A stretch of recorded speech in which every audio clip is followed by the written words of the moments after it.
میری آج کی گفتگو کا عنوان ہے ہمارے دکھوں کا واحد علاج اسلام۔ دیکھیے، انسانی زندگی میں دکھ اور سکھ ان کا چولی دامن کا ساتھ ہے۔ دکھ بھی ہے، سکھ بھی ہے، سردی کے ساتھ گرمی بھی ہے، نرمی کے ساتھ سختی بھی ہے۔ ان مع العسر یسرا، ان مع العسر یسرا، یسر کے ساتھ عسر ہے، عسر کے ساتھ یسر ہے۔ لیکن انسان نفسیاتی طور پر متاثر جو ہوتا ہے زیادہ، وہ تکلیف سے ہوتا ہے، دکھ سے ہوتا ہے۔ خوشی آتی ہے تو وہ ایسے گزر جاتی ہے، اس کا وقت کا بھی پتہ نہیں چلتا گزرتے ہوئے، بڑی تیزی کے ساتھ وقت گزر جاتا ہے۔ لیکن غم کا معاملہ ہو جائے تو ایک ایک لحظہ جو ہے وہ بڑا کٹھن ہو جاتا ہے، بڑی مشکل سے گزرتا ہے۔ تو انسان کے احساسات پر زیادہ جو اثر آتا ہے وہ دکھ کا۔ بعض فلسفے دنیا میں ایسے ہیں کہ جنہوں نے اس دکھ، خاص طور پر جو حساس انسان اس کو محسوس کرتا ہے، اس کے اعتبار سے یہ کہا ہے کہ دنیاوی زندگی نرا دکھ ہی دکھ ہے۔ آپ کو معلوم ہے کہ تعداد انسانوں کی بہت بڑی تعداد ہے جو بدھ مت کی پیروکار ہے، اور بدھ مت کا کلمہ طیبہ یہ ہے، یعنی یہ ان کا اصل الاصول ہے، جیسے ہمارے دین کا اصل الاصول ہے لا الہ الا اللہ محمد رسول اللہ، کلمہ طیبہ۔ ان کا جو کلمہ طیبہ ہے وہ یہ سروم دکھم، سب دکھ ہی دکھ ہے، سب مصیبت ہی مصیبت ہے۔ انسانی زندگی جو ہے وہ تو صرف دکھوں سے اور تکلیفوں سے عبارت ہے۔ اسی کو غالب نے بھی کہا ہے، آپ نے یہ شعر غالب کا میں نے بہت سے دروس میں سنا ہوگا کہ قید حیات و بند غم اصل میں دونوں ایک ہیں۔ یہ قید حیات ہے، ابھی آپ حدیث سن رہے تھے، دنیا سجن المومن، مومن کے لیے یہ دنیا کی زندگی جو ہے جیل خانہ ہے، یہ قید ہے، قید حیات۔ جیسے جیل میں آدمی اپنی مرضی سے نہیں جاتا، بھیجا جاتا ہے، اپنی مرضی سے نہیں نکلتا بلکہ نکالا جاتا ہے، اسی طرح لائی حیات آئے قضا لے چلی چلے، اپنی خوشی سے آئے نہ اپنی خوشی چلے۔ تو دنیا کی زندگی جو ہے وہ واقعتاً ایک اعتبار سے قید خانہ ہے۔ قید حیات و بند غم اصل میں دونوں ایک ہیں۔ جب تک یہ زندگی رہے گی غم بھی لگا رہے گا، تکلیفیں لگی رہیں گی، مصائب آتے رہیں گے، انسان کو دکھوں کا سامنا رہے گا، واسطہ رہے گا۔ موت سے پہلے آدمی غم سے نجات پائے گی۔ ظاہر بات ہے جب تک زندگی ہے تو غم ہے، تو موت سے پہلے نجات نہیں مل سکتی۔ اگرچہ اس کے بعد کا اگلا مرحلہ جو ہے، جو حقیقت کو جاننے والے ہیں وہ تو جانتے ہیں کہ اس کے بعد تو غم کا اور بڑا کڑا مرحلہ آنے والا ہے۔ اب تو گھبرا کے یہ کہتے ہیں کہ مر جائیں گے، مر کے بھی چین نہ پایا تو کدھر جائیں گے۔ اگر اللہ ہمیں معاف فرمائے، اپنی رحمت اور مغفرت سے ہمیں ڈھانپ لے، جیسے کہ حضور نے فرمایا الا یتغمدنی ربی برحمتہ، حضور نے فرمایا کہ کوئی انسان بھی محض اپنے اعمال کی بنیاد پر جنت میں نہیں داخل ہو سکے گا جب تک کہ رحمت خداوندی دستگیری نہ کرے۔ کسی صحابی نے بڑی ہمت کی، بڑے جرأت کا معاملہ کیا، پوچھ لیا کیا حضور آپ بھی؟ ظاہر بات ہے آپ بھی انسان ہیں، آپ بھی بشر ہیں، قرآن مجید میں کہلوایا گیا ہے قُلْ إِنَّمَا أَنَا بَشَرٌ مِثْلُكُمْ۔ تو اگر آپ کہتے ہیں کوئی انسان جنت میں داخل نہیں ہو سکے گا محض اپنے اعمال کی بنیاد پر جب تک کہ رحمت خداوندی دستگیری نہ کرے، تو کیا آپ بھی اس قاعدہ کلیہ میں شامل ہیں؟ آپ نے فرمایا ہاں میں بھی، الا یتغمدنی ربی برحمتہ، جب تک کہ میرا رب مجھے اپنی رحمت سے ڈھانپ نہیں لے گا میں بھی جنت میں داخل نہیں ہو سکتا۔ تو اس اعتبار سے اللہ تعالیٰ وہاں ہمیں بچا لے، لیکن جو وہاں نہیں بچایا گیا، اب ظاہر بات ہے کہ اس کے لیے جو مصیبت ہے وہ تو پھر دائمی ہے، ابدی ہے، دکھ ہی دکھ ہے۔ میں اس کی طرف زیادہ جانا نہیں چاہتا۔ اس وقت اصل میں میرا موضوع جو ہے وہ اس دنیا میں دکھوں کا علاج۔ اب اس اعتبار سے غور کیجئے، دکھ دو قسم کے ہیں۔ قرآن مجید پر جتنا میں نے غور کیا، دکھ ایک تو وہ ہے کہ جو ناگہانی طور پر آ جاتے ہیں، اس میں ہماری کسی غلطی کو دخل نہیں ہوتا۔ وہ کوئی آفت سماوی ہے، کوئی زلزلہ آ گیا ہے۔ ابھی آپ کو معلوم ہے بھوج جو قصبہ تھا گجرات اسٹیٹ کا، انڈیا کا پورا ختم ہو گیا، اس میں بہت سے مسلمان بھی تھے۔ جب کوئی آفت سماوی آتی ہے تو وہ ظاہر بات ہے کہ پھر سب کے سب لوگ اس کی لپیٹ میں آ جاتے ہیں. زلزلہ آ گیا یا کوئی اور طوفان آ جائے، جیسا کہ کئی مرتبہ آپ نے اخبارات میں پڑھا ہوگا، اس سال امریکہ میں بہت طوفان آئے ہیں، مشرقی ساحل پر بار بار طوفان آئے، وہاں بھی لوگ مرتے ہیں، وہاں بھی چھتیں اڑ جاتی ہیں، وہاں بھی تباہی جو ہے آتی ہے. تو اس حوالے سے ایک تو ہے وہ ناگہانی آفات، آفت ارضی ہو یا آفت سماوی ہو، زلزلہ ہے یا آفت ارضی ہے، طوفان آ گیا ہے، کوئی سائیکلون آ گیا یا آفت سماوی ہے، یا کوئی آسمان سے بڑا سا پتھر آ جائے. آپ کبھی کبھی اخبارات میں پڑھتے ہوں گے کہ ایک بڑی چٹان پاس سے گزر گئی، بہت بڑی خلائی چٹان جو ہے زمین کے قریب سے ہو کر گزر گئی، زمین بچ گئی، ورنہ اگر وہ زمین سے ٹکرا جاتی تو نہ معلوم کتنا بڑا یہاں پر تباہی کا معاملہ ہوتا. بڑے بڑے جو ہے شہاب گرتے رہے زمین کے اوپر، بڑی بڑی تباہیاں آتی رہی ماضی میں. تو ایک تو یہ ہے، اور ان میں بھی تقسیم کیجئے یہ ناگہانی تکلیف، ناگہانی مصیبت، یا کوئی آفت سماوی یا آفت ارضی، اس کی بھی پھر دو قسمیں ہو گئی. ایک وہ کہ جو افراد کو متاثر کرتی ہے انفرادی سطح، آدمی سڑک پر جا رہا تھا، پیچھے سے آ کر کسی گاڑی نے ٹکر ماری، گر گیا، ٹانگ ٹوٹ گئی. اب ظاہر بات ہے کہ اس میں اس کا کوئی قصور نہیں ہے، یہ اللہ تعالیٰ کی طرف سے بات آ گئی ہے. یا یہ کہ کوئی اگر اجتماعی سطح پر آیا، جیسا کہ زلزلہ ہے، یا جیسا کہ کوئی سائیکلون ہے، کوئی بڑا طوفان ہے، بہت بڑے فلڈز آ گئے ہیں. اس وقت بھی موزمبیق میں بہت بڑا فلڈ آیا ہوا ہے، ساؤتھ افریقہ میں، اور افریقہ میں پچھلے سال بھی بہت بڑا فلڈ آیا تھا، بڑی تباہی آ رہا. تو یہ آفت سماوی، یہ ظاہر بات ہے کہ اجتماعی سطح پر آتی ہے، بڑی بڑی مقدار میں، تعداد میں لوگ متاثر ہوتے ہیں، لاکھوں لوگ بے گھر ہو جاتے ہیں، ہزاروں آدمی مارے جاتے ہیں. پہلی شکل جو ہے دکھ کی، جیسا کہ میں نے عرض کیا، وہ ناگہانی دکھ، کوئی آفت ارضی، کوئی آفت سماوی، خواہ وہ انفرادی ہو خواہ اجتماعی. اس کے ضمن میں کیا علاج ہے؟ ظاہر بات ہے کہ اس کا علاج یہ تو نہیں ہو سکتا کہ آپ اس کو ختم کر سکیں. انگریزی کا ایک محاورہ ہے، What cannot be cured must be endured. جو چیز جو ہے جس کا علاج نہیں ہو سکتا وہ تو برداشت کرنی پڑے گی. بعض بیماریاں بھی ایسی ہیں، ڈائبٹیز ہو گئی ہے، شوگر کا مرض ہو گیا، ڈاکٹر آپ کو بتائے گا کہ بھائی اب یہ مرض جائے گا نہیں، اب آپ کو اس مرض کے ساتھ ہی اپنے آپ کو ایڈجسٹ کر کے اپنی غذا وغیرہ اس کے مطابق طے کر لیجیے، ورنہ یہ کہ یہ نہ سمجھیے کہ یہ مرض چلا جائے گا. تو what cannot be cured must be endured. لہذا ان آفت سماوی و ارضی، چاہے وہ انفرادی سطح پر متاثر کرتی ہوں انسانوں کو، اور چاہے اجتماعی سطح پر، اس کا تو علاج ایک ہی ہے. عربی میں بھی ایک محاورہ یہ ہے کہ کسی نے پوچھا تھا کہ بچھو کے کاٹے کا کیا علاج ہے؟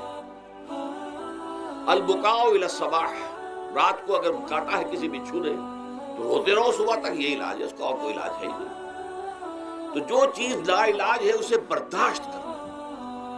گویا کہ یہاں جو اصل شے ہوگی کہ دنیاوی آفات، ارضی و سماوی آفات، ناگہانی آفات، ناگہانی مصیبتیں، ان کے ضمن میں ہمیں ایسی شے کی ضرورت ہے جو ہمارے اندر برداشت پیدا کرے، اس کو جھیلنا آسان بنا دے، ہم اس کی وجہ سے بجھ کر نہ رہ جائیں، ہماری ہمتیں جواب نہ دے جائیں، ہمارا ارادہ ختم نہ ہو جائے، ہمارا حوصلہ پست نہ ہو جائے، بلکہ برداشت ہو، جھیلنا ہو، تحمل.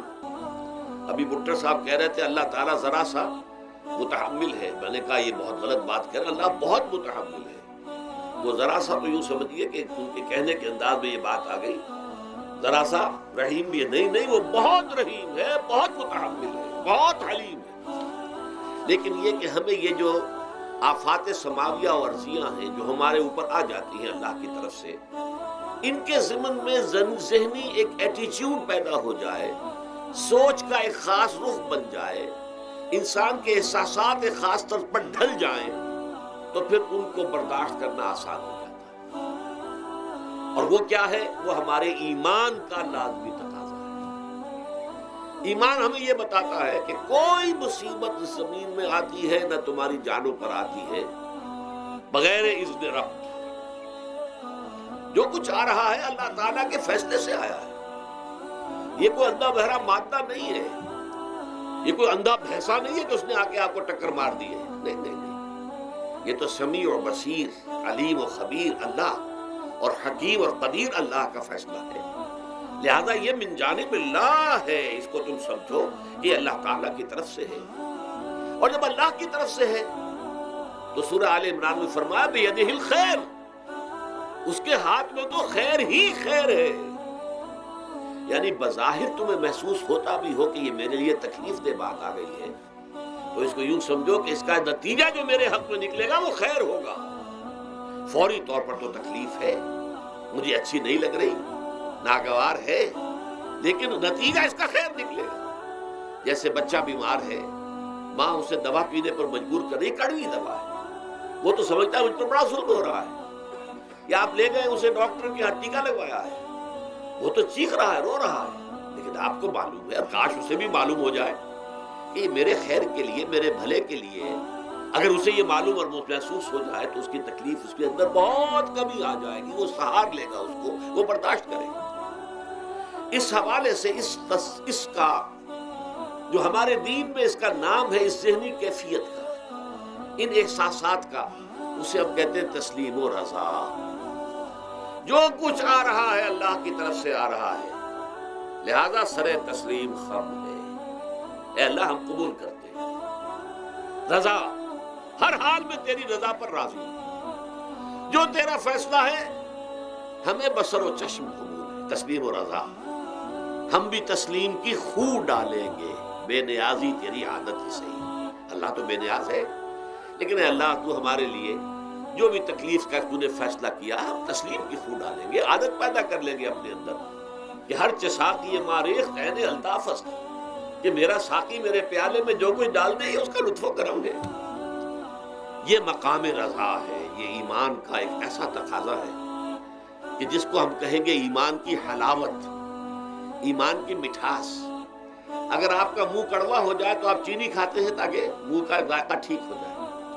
اگر تکالیف کی وجہ سے، دکھ کی وجہ سے آپ کے احساسات کے اندر کوئی خرابی پیدا ہو رہی ہے، یہ جو مقام رضا ہے، یہ اس کے لیے قند ہے، یہ اس کے لیے چینی ہے، یہ اس کے لیے شہد ہے، یہ اس کی تلخی کو ظاہر کر دینے والی شیء ہے کہ اللہ تیری رضا پر راضی، راضی برضائے رب۔ اب اس کے ضمن میں سمجھئے، یہ تو اصولی بات میں نے آپ کو بتا دی، اس کی تین کیفیات ہو سکتی ہیں، کیوں اللہ کی طرف سے یہ چیزیں آتی ہیں۔